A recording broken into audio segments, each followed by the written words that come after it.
Welcome to Raidercast, the Tomb Raider podcast which dives into the myths and monsters of Lara Croft's world. Today I'm chatting with a new special guest, long-term Tomb Raider fan, creator of the Palkeys Gaming podcast, tech journalist and more recently author of The Making of Tomb Raider, Daryl Baxter.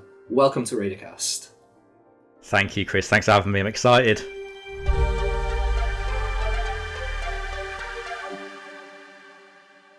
How are you doing today? Yeah, really good, thank you. Yeah, really good. It's it feels weird to actually have the book out there, all official, and after so long keeping it to myself. I can imagine. That must be super exciting, and I can't wait to talk to you about all of your little projects as well. So this is going to be really cool. Yeah. So, as I like to do with every Raidercast guest, I would love to start by chatting a little bit to you about how you came about finding Tomb Raider. Can you tell us a little bit about your Tomb Raider journey and how you first encountered Lara? Yeah, absolutely. So it all started July 97 when I was given a PlayStation. And I remember being given a demo disc called Demo 1. So that was like a nice art. I love Demo 1. With the T-Rex demo and the Stingray. And the Manta. Yes. Yes. Oh, it's so good. So good. And there was one little game on there which I noticed, which was called Tomb Raider, and it was the second level, so City of Alicamba, and just like, because the year before I was playing Sonic 3, and then the switch to Tomb Raider was quite the jump. So there I am, just trying to like figure out the buttons, figure out where I'm going, hitting these bats, the wolves, and a bear just out of nowhere, and I'm thinking, what is this? What has happened? And you know, because I was 8 years old, I didn't know where to go. So all I remember actually from that time was just swimming through those little aqueducts and just finding a switch and thinking, oh, can I pick these idols up? Can I pick up this hay for some reason? Can I build something from this? Can I block the bear? No.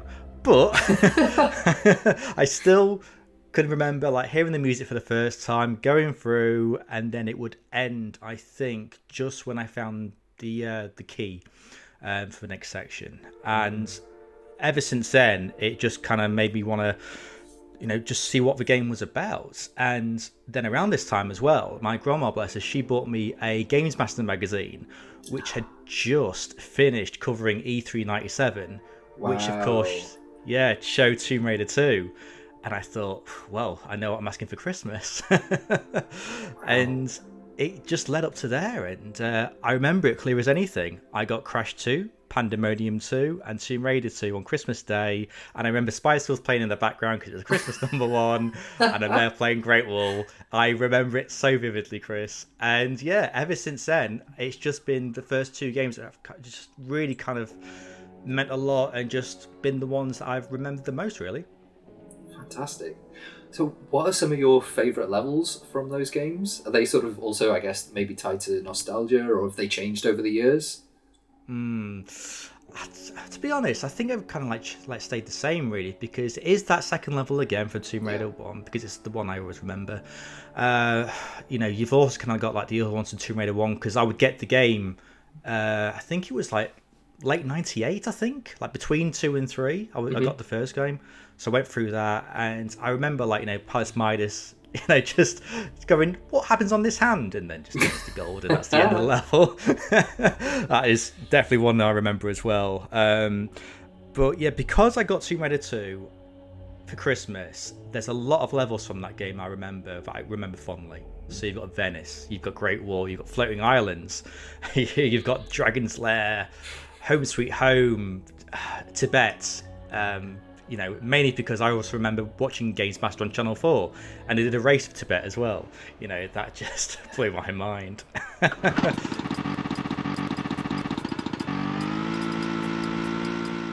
Oh, it's amazing. I didn't realise you could actually just, you know, race. It was way before like esports or speedruns were a thing, but it was there in Games Master in 97. So yeah, there's a lot of a lot of levels from there, I remember. But even just after that as well, I mean, even Tomb Raider 4, like, to be honest, with the train level, that's when I remember so vividly, because honestly, if they just did the whole Tomb Raider 4 with just on a train, like Orient Express style, I'd love that. You know? Tomb Raiding on the Orient Express, I love that. Oh, you could just see that, can't you? The future game. I still, to be honest, whenever I think about games that include train-based levels, Tomb Raider 4's is still up there. It's still really cool. Like, considering it's, what, you're 12 years old now? No, God, no. 22 years old. 22. I always went 12 as 12. Well. 12 years old. Yeah, right. But I mean, they had others. They had, like, on Uncharted, there was an amazing train level as well. And all the way through playing that one, I just kept thinking, Lara did this. Lara did this. And it was just as good. It was really cool. And then I think more recently as well, a little bit of an odd one, but it still reminded me of Tomb Raider, was Hitman 3. There was a level based on a train in that as well. And again, I think it was just because it's that sort of progression, fighting your way up through a train to get somewhere. It's really cool. So how did you feel in terms of the series progression? Has it changed hands? Did you enjoy the Legend era just as much? I did, yeah. I remember, coming across, like, because I used to get a Tomb Raider game every Christmas up until Chronicles, really. I rember that. I remember getting... Tradition. Yeah, tradition, yeah. Without a Spice Girls song after 99, it was a shame. But, all things must come to an end. But, yeah, Chronicles with the level editor, I remember doing that. But, yeah, I mean, the progression kind of like... I remember Angel of Darkness coming in. I remember Legend. I remember the reboots. But, I mean, to be honest, like, as you grow up, you kind of like, kind of move on with a few games or some interests. Just how life is, it's just normal way of life. And I remember just kind of having, to be honest, just enough with Tomb Raider after the Angel of Darkness. And it wasn't until maybe a year after Legend came out that I kind of went back to it. Oh, okay. Yeah, and Legend was just, I thought, such a fun game and return to form as well. And obviously Anniversary as well. So after Core Design, those two were the ones I remember the most. The reboots, don't get me wrong, I've played them. I've enjoyed them for what they are. But personally, I just don't feel like it gets the Tomb Raider vibe. But as games, perfectly entertaining. Happily buy them again if they're on a bargain on PS5. But yeah. Remaster everything. Yes, subliminal hint. Yeah. No, that seems to be something I've noticed a few people saying as well. Like, I do try and encourage like a positive vibe when it comes to like people's preferences within Tomb Raider, and even for me that sort of changed from someone who used to be so full of rage about anything I didn't like to now it's like, there are a lot of people who do say something very similar to what you just said then, that played them, they're completely fine games, they're really cool, but maybe they're not quite what they feel that Tomb Raider could be. But no, there's some really amazing parts in that, and it's still it's part of the journey. It's like whether people like it or not, it's still Tomb Raider. But yeah, how are you feeling about the proposed unification of the timelines? We've got to talk about it. We have to talk about it. I'm enthusiastic about it. I mean, I kind of like to try and stay away from kind of like the Twitter's verse of the opinions on that route, and less said about the better. But I mean, as far as I'm concerned, I mean, I think I said this to yourself on when you guessed on Pal Keys and when I was on the Vault with Vic and Jason. I mean, everyone's entitled to their opinion, but I think it was a limit, really. Everyone should be encouraging and enthusiastic about everything. And with this unification, I mean, I'm all for it, obviously. I do feel like, and I think I said this in a tweet a few weeks ago, that to have a sequel of Angel of Darkness where it could unify with the artifact, I think could be a perfect way of, in a storyline based anyway, in a narrative, I think that could be great. And I'm all for it, because I do feel like with Tomb Raider, it's gone into a kind of a strange tangent where there's nostalgia on one side, there's reboot on the other, and there should be a convergence. There really should be, and I feel like narratively there is an opportunity there for something to happen that could benefit everyone. I'd say everyone, 90%, but you can't please everyone. No, that's abundantly clear with everyone over the year, I think. So, going slightly beyond the idea of the unification, say like it's like a religious thing at the moment. It's like the Great Unification. What would you personally like to see in the future of the series? Maybe in terms of character or gameplay aspects, anything like that. What's some of the things that you think, I'd love to see that? So I've always kind of like been in the camp of wanting like an older Lara Croft, but voiced by Helen Mirren. That's what I'd like to see. Wow. Show me something.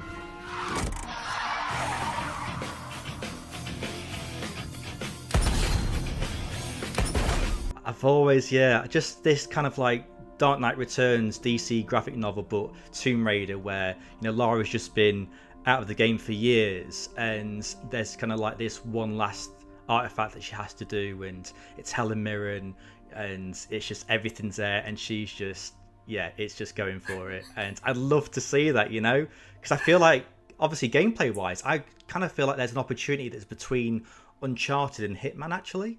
Okay. I feel like there's like a really kind of like middle ground there where you can have a Helen Mirren Tomb Raider-esque narrative. Definitely has a level with a train, I will say that now. I'd got to have a train level. Yeah. But I always kind of feel like there's like with the settings, I mean, something like with the like certain dynasties in the Ethiopian like times, like around the I think it's like around the 1200s. Like there's so much, like Christian like archaeology and history that you could really just dive into. Yeah. And because I feel like, Egypt's been done to death. Peru's been done to death. I just feel like it's time for something new now, really. Yeah. But do it with a different Lara Croft, but also as well, bring back the wit of it and the comedy, because that was a big part of the beginnings, really. It was the thing that kind of made you enjoy it. It was that Bond-esque, Indiana Jones-esque of Lara Croft that was with, thanks to Shelley and Judith and every other voice, in those early days. I feel like because of the comedy that's missing, and I think from the reboot especially, you bring that in with Helen Mirren on a train level, you've got a good game to come. I didn't realise how much I need this. They say you're a legend around here. I've never heard of you. Must have been a bit before my time.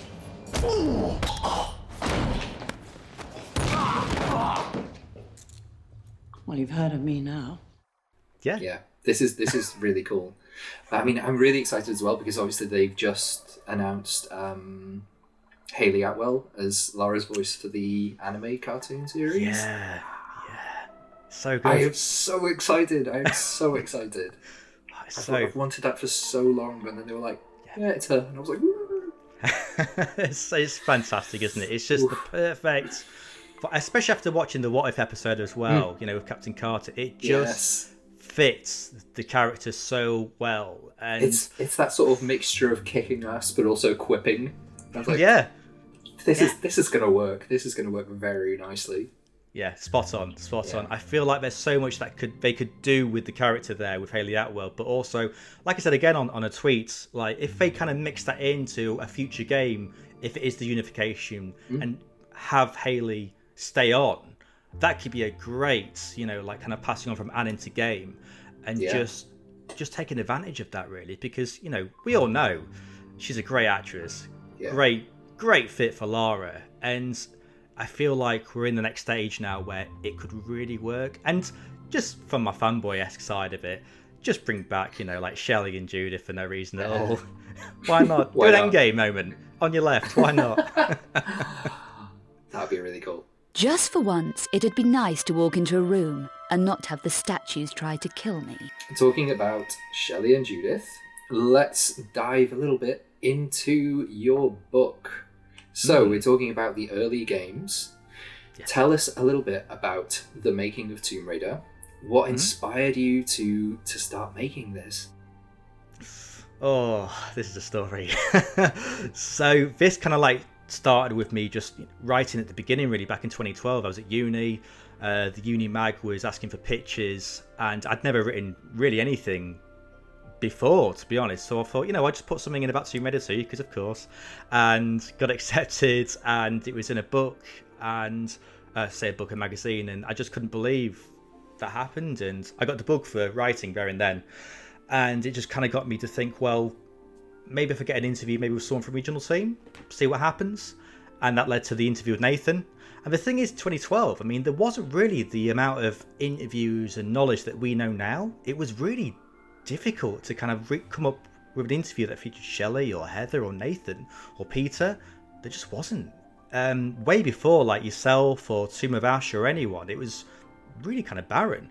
So yeah, reached out to Nate through Facebook, got the interview, and I just kind of thought after a few months, what would happen if like this kind of snowballed? And I just thought about the book, and it was just a thought that kind of was in my head. And then the pandemic hit. A lovely pandemic. And I just thought, well, let's just pitch this idea to a few publishers, because it's either going to be now or I'll have the time to do it. And I don't know when the vaccine could be happening. So let's just see what happens. And after a while, it got accepted, and I couldn't believe it. And I thought, is this a dream? No, it's not. So the aim was always to write about the first game, actually, in the beginning, because I just felt like, even though, you know, the die-hard enthusiastic fan knew some bits about it, maybe through websites and things, the casual user, the one who's maybe played it through Demo 1, has a nostalgic thought about it but hasn't gone back to it since, maybe they're curious about wanting to hear about the history of it instead, you know? Because I feel like there's so much breadth of opportunity there with a lot of people there who are out there right now. And I thought, let's go for that. So the first game was the plan. And it was a busy time, Chris, I'll be honest. I had 9 months to find people, interview people, transcribe. Wow. And the thing is, I kind of said to myself, like, I'm starting with a blank canvas. I'm not going, obviously, to go back to my previous interviews, or maybe when I did the suite and interviewed Nathan and a few others. I'm just going to start from scratch. I'm going to pretend like it's 1998. The 2 teams have left from Tomb Raider. I'm going to Core Design or other places in Derby to meet them and speak about it. That's what my mindset was, right? That's what it was. So I felt like I time traveled to 98 and I was talking to people who made the first 2 games. So that's what I did. And that's how I built up the book. And that's, yeah, pretty much the answer to your question. Wow. This is really cool. So big, exciting start. I mean, pandemic aside, but I guess it did give you the time to work on such a massive project. Were there any challenges writing it? Yeah, a couple. So, I mean, one of the aspects was obviously a few people getting in contact, really. So, you know, there was Toby Gard, there was Vicky Arnold, there was a few others as well. And it was something like this requires a lot of patience, really, because at the end of the day, these are people, it's been 25 years. A lot of people aren't going to remember how it was or the intricacies of making the engine or things like that. So you always had to make sure that even though they have some questions ready, be prepared to kind of divert, you know, just in case. And just, I kind of like approached it how I do with Palkeys, really. I have a rough idea of what to ask the guest, but, you know, don't be direct, I should say, really, with like, who did this? What happened here? What's missing? Why? No, that's not my style at all, Chris. So that was a challenge, really. Just trying to make sure that all the answers that I got as well were able to join the dots with the layout that I'd chosen for the book with all these chapters. Because the big challenge throughout this was making sure that the story was able to flow from core design to when the team left, basically in 98. So the big challenge really was not just finding people, it's making sure that everything that I transcribed and found from these interviews made a coherent story. So after, I think it was maybe after the 7th month, so we're talking about maybe, this time last year actually, was when I actually got the rough draft, the very first rough draft done. And yeah, that was a difficult one. But the only one I couldn't hear back from was Vicky Arnold, because the amount of time I spent trying to find Vicky, it was pretty much the length of doing this book. Wow. I was to the point where I thought, it's a pseudonym. Vicky Arnold doesn't exist. It's someone else, you know? Goodness me. Yeah. And it turns out, thanks to a couple of people I'd interviewed before, she was real. And from what Jeremy Heath-Smith had told me as well, she was indeed real. And I was actually able to get a photo of her as well. But obviously, because I couldn't find her, I couldn't actually feature the photo in the book. Yep. So it just couldn't happen. But yeah, she was the only one I couldn't get in contact with. So make of that what you will of who is in the book anyway. No, that's really interesting. I know a lot of people have mentioned over the years about Vicky Arnold and her fundamental role as well in Lara's character, like to the degree where I've seen it mentioned that she's basically Lara Croft's mum. You know?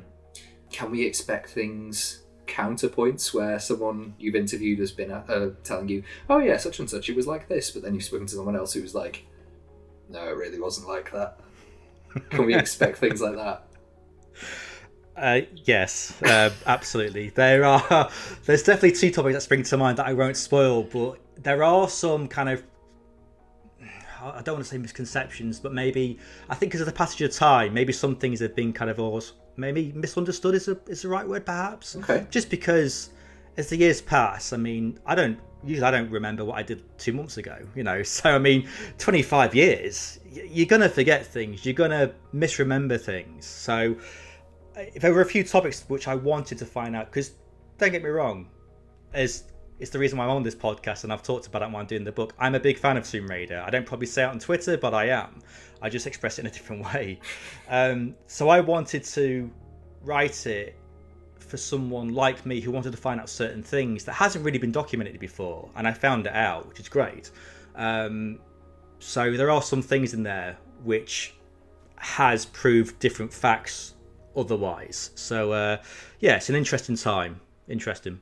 That's going to be cool. So do you reckon there's going to be things in that book that some people are going to find really surprising? Yes. Excellent. Yeah. Oh, that's exciting. That's really cool.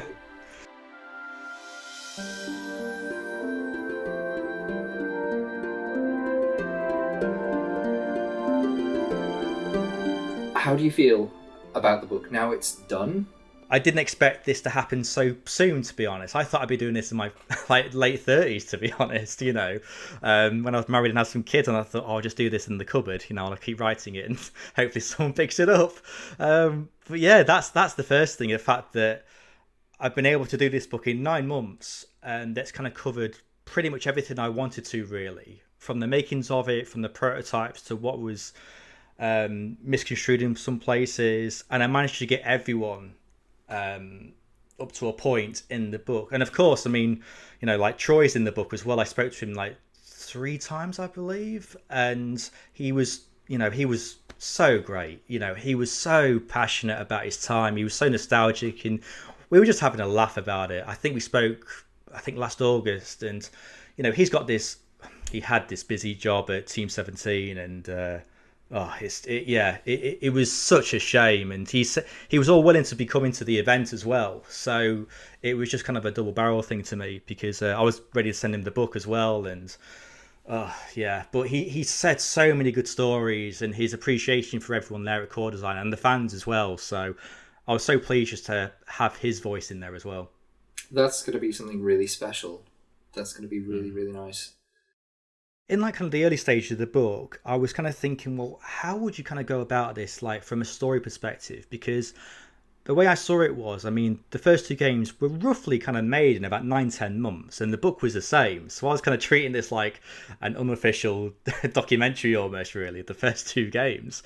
And actually, I didn't actually decide to do anything about the second game until maybe the 6th month, because I realised that the original team had also made the sequel, and I thought, well, it can't be a complete story if I didn't mention the second game. So Fantastic. that's why the second game is in there as well. It is the full story about the original team.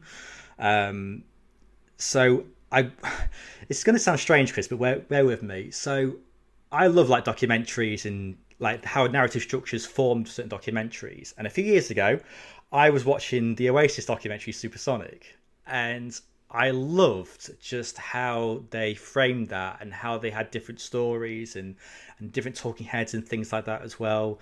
And I pretty much kind of like was influenced by doing that setup into the book, and I think it's come across well. So yeah, it's a narrative story, really.